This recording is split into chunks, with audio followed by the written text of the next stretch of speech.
Man, LSU's defense has been begging to have a performance like they had against Army. They pitched a shutout, huge win for LSU, but can they sustain that now through the bye week, then head to Tuscaloosa and take on Alabama? We will see if LSU can stay up there in the rankings. They moved up a couple spots after their win over Army, and Tulane stays undefeated in conference play. They'll be heading to Rice this weekend, and we will be bringing in Jaquan Jackson later on in the show to break it all down. Yeah, it was good to see some light from the LSU defense. Tulane kind of had the white knuckle their way to victory. We're going to break that all down on the show. Let's get into these ads.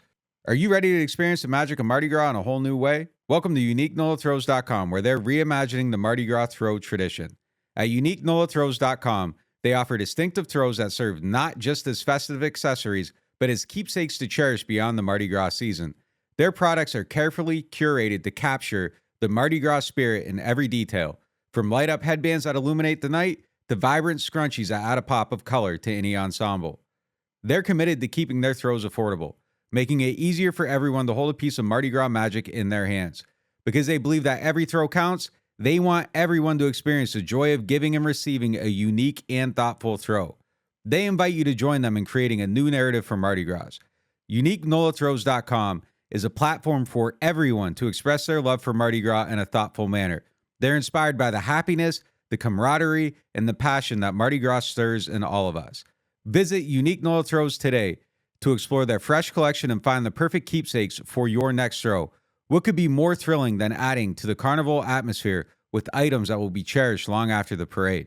Together, let's redefine Mardi Gras, making each parade more memorable, sustainable, and exciting. UniqueNolaThrows.com, where every throw counts and the spirit of Mardi Gras is alive in each and every one of us. UniqueNolaThrows.com, where the essence of Mardi Gras lives on.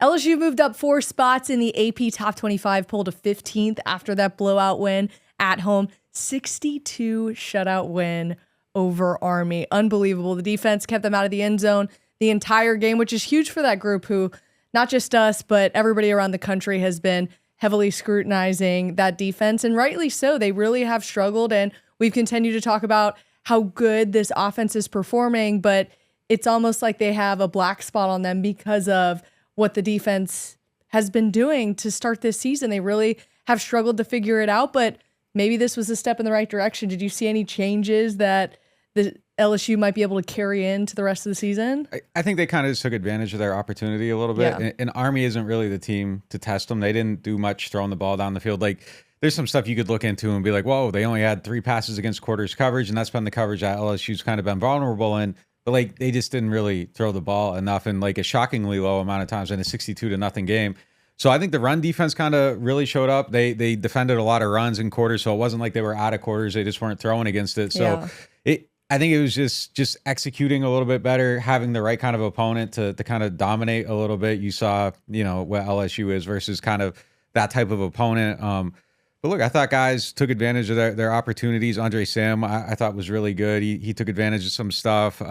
Spites was really good against the run. Ovi was good against the run. Like there were a lot of guys that like stepped up and played well in this game and took advantage of their opportunities. But I don't know that there's anything that you say, all right, they figured this out and it's going to carry over to Alabama. I think it's just kind of like 2 drastically different types of opponents. Yeah, I mean, look, anytime you keep an opponent out of the end zone, it's a big deal. It's hard to do at any level. We also did, though, because the LSU went up so big at halftime, they were able to pull a lot of the starters out. We got to see some new faces in there, which to me is important to see, especially with a guy like quarterback Garrett Nussmeier, who came in as the guy who was the gunslinger. We just haven't been able to see him as much because Jayden Daniels has had to play all 4 quarters to keep LSU in these games, and Jayden Daniels continued to do Jayden Daniels things. He finished the first half 11 of 15, 279 passing yards, 3 touchdowns. I mean, is this guy just going to keep continuing to build this Heisman resume that apparently the guys at the national level don't want to pay attention to just because of LSU's record? He's been unbelievable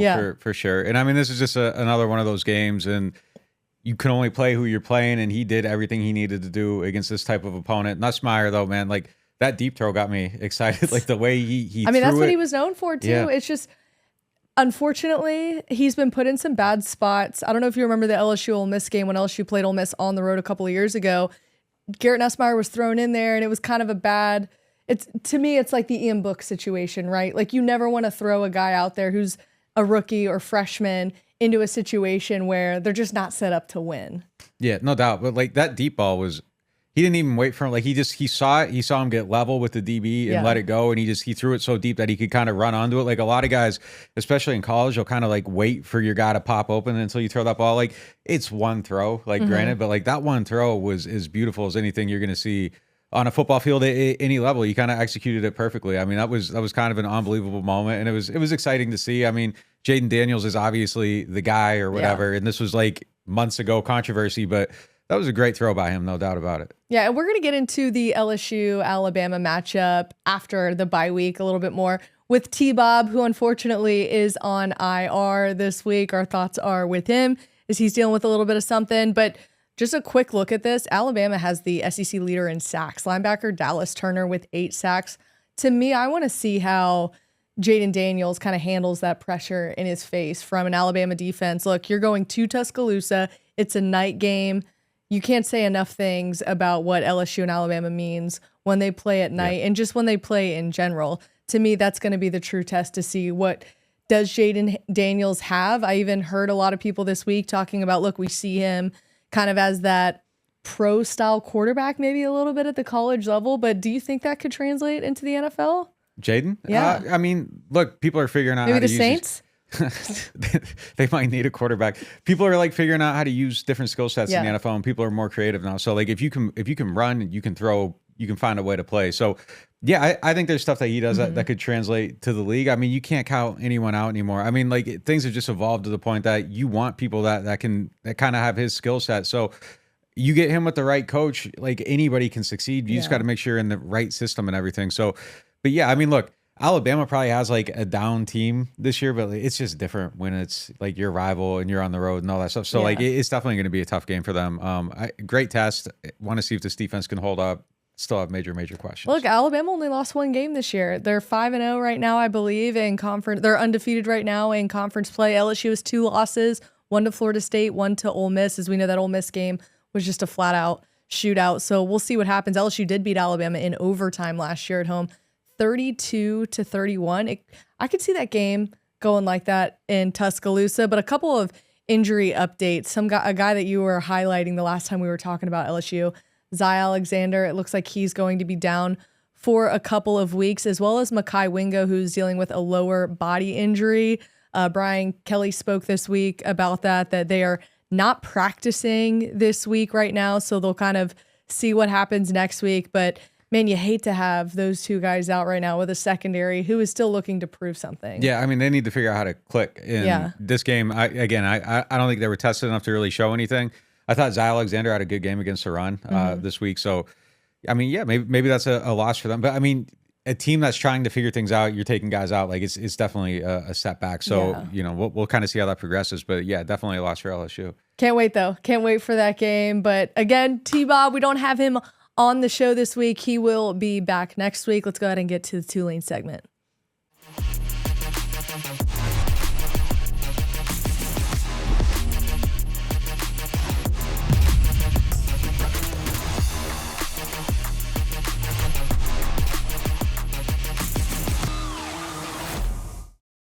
Tulane is coming off a 35-28 win over North Texas. That was their homecoming weekend last week at Yulman Stadium. Big win for Tulane, but a game that should not have been as close as it was. I mean, Tulane had this game in their pocket at halftime.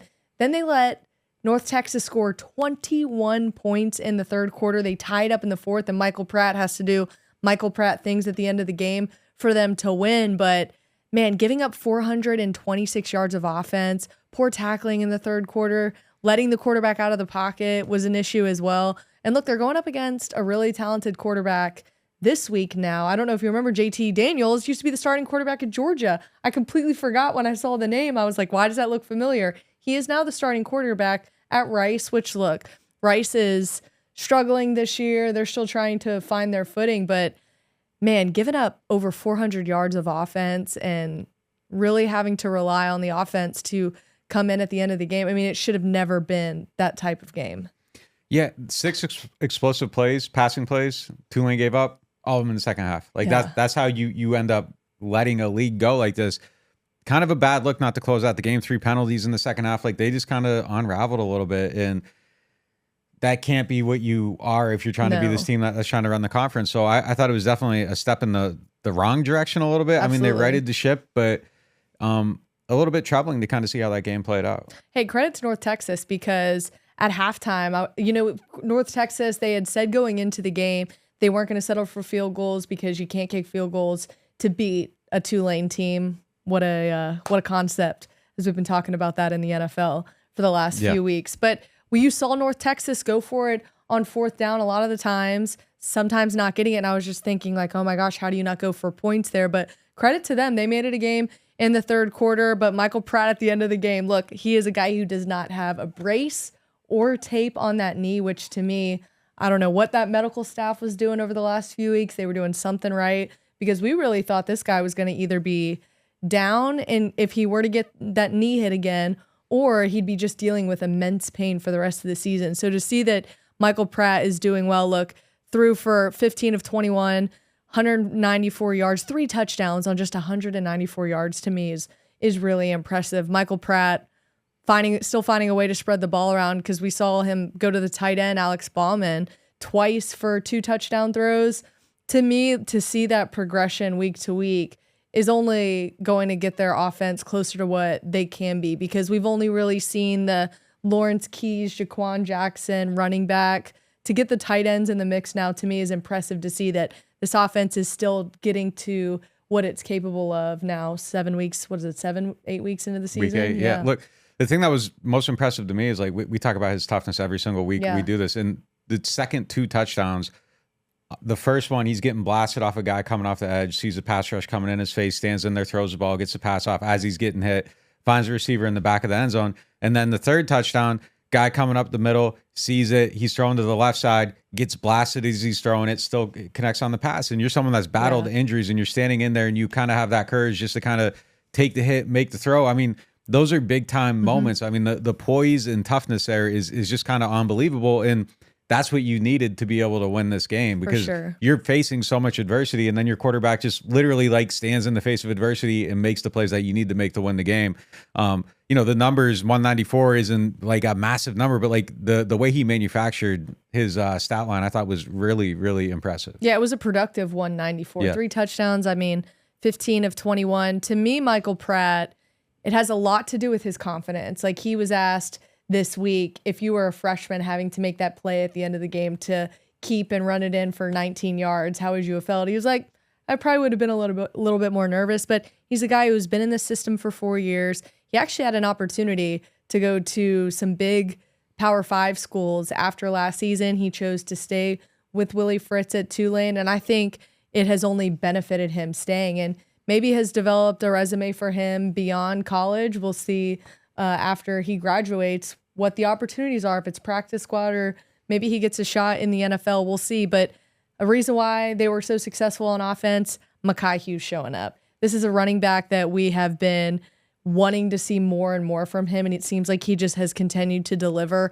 122 yards on the ground, 1 rushing touchdown. And look, he could have some big success Saturday against Rice in Houston, because Rice's defense right now is giving up an average of 141 rushing yards per game. To me, if I'm Mekhi Hughes, I'm looking at that stat and I'm saying, just keep giving me the ball. Yeah, talk about that. How important has it been, do you think, for him to kind of emerge and kind of, be the guy since he was given that opportunity? To be balanced, because you cannot continue to rely on Michael Pratt to be the guy that's running the football and like establishing the run game. Your quarterback should not be that guy. We talked about that with Jayden Daniels as well last year. You can't have your running back leading the way in rushing yards week to week to week, especially with Michael Pratt, who was dealing with a knee injury. And this offense is used to having a really balanced attack because of Tajay Spears last year. They were spoiled with him. And it wasn't just Tajay Spears. There was a couple other running backs that are still at Tulane that were able to kind of be this like 3-headed monster that if Tajay needed a break, they could plug somebody in. And to me, Mekhi Hughes, he's not necessarily Tajay Spears yet, But to see him come on in the way he has and he's accepted the challenge has really helped this offense. And to me has opened things up for guys like Jaquan Jackson and Lawrence Keys to maybe bait guys and test, and Michael Pratt can kind of like test things on the outside with those two. Yeah, they have done an incredible job of just finding running backs, and maybe that's kind of one of the things that this program can hang their hat on. We're going to talk to Jaquan Jackson about that and so much more. Let's bring him in. We got Jaquan Jackson back in studio. Tulane fresh off a win. Already got the new shirts in. Guys are bowl bound. Look, 2 years ago, we weren't even talking about this team potentially being bowl bound this early into a season. Goals have changed. You guys went on last year to have a record-breaking season, completely flipping the script. You win the conference championship. You go on and win the Cotton Bowl as well. How have things changed? And is it just crazy to see how much, I guess, the level has raised at Tulane? Oh, most definitely. It's changed a lot, you know. The standard is championship and bowl game each year, you know. Last year, and I mean 2 years ago, we always talking about just getting to that 6 or 7 win just to get to a bowl game. But now we already know we're going to get to the 7 or more wins playing football with Coach Fritz being the head coach. You know, the program changed and the fans behind our back and the city behind our back is just amazing, you know. Had homecoming last week. A lot of people was out there to celebrate our win and a dub, but it's just amazing. Yeah. And just let's talk about that game a little bit. You guys were up so big in the first half, and then things kind of start to slip away in the second half. Just what was it like going through the adversity of that game, the highs and the lows that kind of came with it? Just like always, just going back to the Memphis game too. I remember telling Lance, it's adversity. We've been through adversity. Our whole time being at Tulane, we're gonna overcome it no matter what because we've been through so much. But it's just 3 days ago we talked about how just when we get to that peak where we just successful and just win games, you just gotta stay the course and don't get off the road. You know what I'm saying? Just stay straight and not veer off to the right or left because sometimes you get complacent when you get the wins and you think you're doing everything and you're beating everybody brains in. But this is our mindset. We just gotta really put together a 4-quarter game. You know, sometimes we start slow then finish fast, and then we start fast and then finish slow. So we just gotta get in between and just make sure we keep having that 0-0 mindset after the first half, you know, getting into the second quarter no matter what the scoreboard says. Is that something you guys like speak on the sidelines during the game? Like you guys going around telling each other to like, you know, keep your head up, we've been through this, we're good, like this happened before so we can draw on this, or does everybody just kind of know and that belief is just kind of there? I'll say both. You know, some people say, like me, I was one of the guys we've been through this as adversity. Then there's some guys who already know, you know, like just how Brooke said 2 years ago, people had their head down, like Tulane known for losing, you know. But it changed now. We changed the whole culture where we know we just got to fight and stick to our rules that we've been doing all year and the training that we been training the whole time we've been there. Speaking of that sideline perspective, what happened in the third quarter with the defense from what you were seeing in the game? Why was North Texas able to kind of get on a roll and put up 21 points? I'm not on the defensive side, but sometimes, you know, yeah, but just seeing it, being on the sideline watching them. Sometimes you just go into after the halftime, you go always about scheming people and you just come out with a better game plan, you know, and just different ways to pick apart the defense. But just the same thing we do. It's like all over the world that we go out and change up the game plan if it wasn't working, you know. But I really can't speak on that because I'm not on that side, but I know we're going to get everything fixed, even on offense and defense and special teams. You know, we gave up an onside kick, you know. Coach Fritz always talk about watch the ball off the tee, but I think we just got so eager just to leave our landmark. But we got that fixed this week. We worked on that a lot this week. Well, you guys were ready to respond. Michael Pratt with the 19-yard touchdown run to win the game. Are you surprised that he was able to bounce back so quickly from this knee injury? I mean, no brace, no tape, nothing. It seemed like he was just right back to it. I say he like Aaron Rodgers, man. Aaron Rodgers already walking, you know, after the ACL. It's Achilles tear and surgery, but he's a tough dude. Like I tell him all the time, you're a strong dude, the strongest dude ever been around. Like no matter if you hurt or not, he's still trying to be out there and trying to like show the team that like we're gonna get it. But it's just going back to the basics. Every Wednesday we do fastball. So everybody on the sideline was saying fastball, fastball, fastball. It's like it's our expectation, you know, go down there and score. So it's probably we work on like a lot of teams probably don't work on it like we do. Like we try to work on scenarios that come up in a game to help us win. Say if we down 2 touchdowns with like a minute and 50 seconds, we'll work on that. And Coach say this is on this yard line, so we gotta normally got one timeout, so we gotta work like 2-minute drill like on Wednesdays and just execute it. Sometimes we don't execute it, but at least we rather do it in practice, and then the game time comes like this. And if you notice, like every time we go in 2 minutes, we score. Like when we were at the Cotton Bowl, we was down. Yeah. Down touchdown, throw it the bomb and get the foot down in 10. Next one, throw it the deuce, and then the play to score the game to Bauman. So every time you go back and look at it, even when we played Saturday Miss and we lost that, getting back into the game, 2-minute drill, dig route, we threw it, caught it. I caught it across the middle, touchdown. But it goes back to all the work we put in the training and going back to the basic stuff and just executing at a fast pace. Is that something you guys do every Wednesday? I saw you were talking about that earlier this week. Wednesday is fastball. How long have you guys been implementing that in practice each week? Really, we started that last year. Okay. We started that last year. Just going because we played a lot of teams that were fast, like go up tempo. So it really helps the offense and the defense. So what are some of the core tenets of just like being a good team in the hurry up? Like what are the keys to being just organized and being able to execute that fast? Just knowing where you got to be and just knowing the whole offense. From an offensive standpoint, you just got to know like the concepts and everything, because one guy could be to the left, but he's supposed to be on the right. But if you got to know the offense to be like, you stay over there, I stay over here. So because you think about it, you crossing fields, that's 10 seconds off the clock already. So you're just trying to line up, do what you got to do, and just make the play and execute it at your best ability. And just what's it like communicating in kind of those situations? Like if someone's got to change something, or you got to get a mess. Like how do you guys go about doing that? Well, I'm really just going fast. The team's got to like just tempo. Teams got to match the play that you calling, and sometimes you catch them off guard because they still looking to the sideline, so you catching them off guard. But they signal it in. Coach give us a wristband number, and we just execute the play. And sometimes, 9 times out of 10, we're not gonna check no play out of tempo. Whatever coach calls, we're gonna go with it. Helps when you guys got speed on the outside. Oh, yeah. You've said this on the show, and I heard this in your press conference. You've now said this twice. No one in the conference can run with us. No. How does that confidence help you guys prepare for a new defense each week? Just speed. If we trust our speed, nobody can stop us. And no matter what coverage they playing, you always see somebody's open, It don't matter who it is, from me, Brazel, Keys, to Yoki, to Dante Fleming, to the other guys, It's just we got the offense is based off of using everybody, and just you never know who get the ball. Based on where you guys are at now, a little over halfway over the season, you talk about some of the guys on offense that are these speedy guys. You're one of them. Has there anybody that's really been like the standout that you weren't expecting to see break out this season? Maybe the running back in Mekhi Hughes?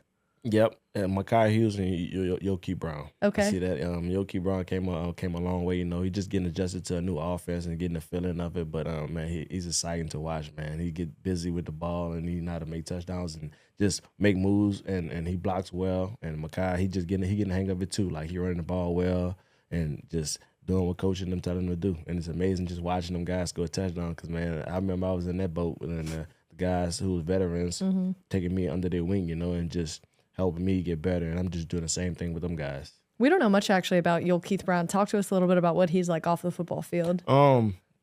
First thing I say, he like Manchu. Like who? Manchu, the Manchu chicken. Oh. Yeah, he loved Manchu. Like Manchu. Hey, Quan, you gonna give us a Manchu? I got you, man. Whatever you want, I got you. But he's cool dude. He's nice. A great teammate. Obviously a great brother, and it's funny with him. Like he cool. Like he don't even he talk, but he don't talk that much. He to himself.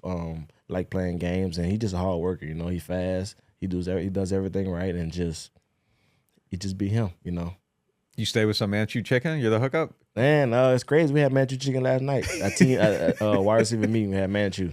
And 2 weeks ago we had Manchu. So probably my 3rd time eating Manchu. It's good. It was hot. The shrimp fried rice, it's good. But he loved it. I think he probably ordered it once a week.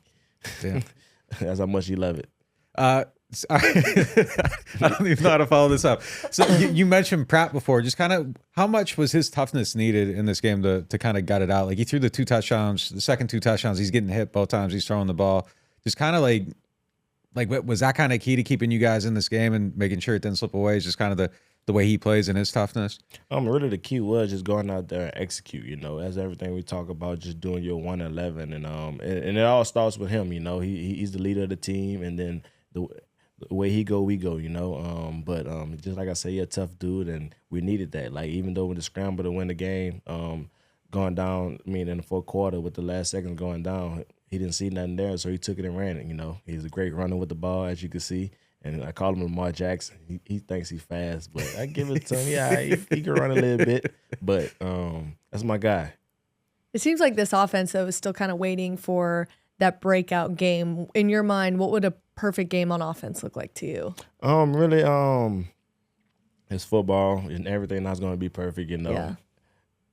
The perfect games be there, you know. We just got to execute. That's it. I keep saying execute, but that's the main thing with football. You got to execute. It just be one play from a sunny day, you know. But we just got to keep hitting it, and a big play gonna hit, you know.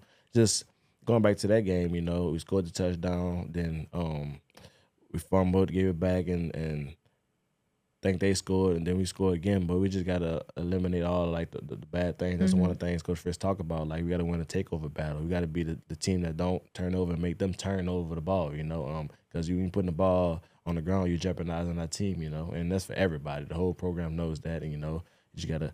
And it's hard. Like, you running the ball, you trying to make a move, but you at the same time in the back of your head, you're thinking about that ball too. Yeah. Like, sometimes thinking about that ball can stop you from scoring a touchdown too, because you like, I can't let it go. Right. But I love it.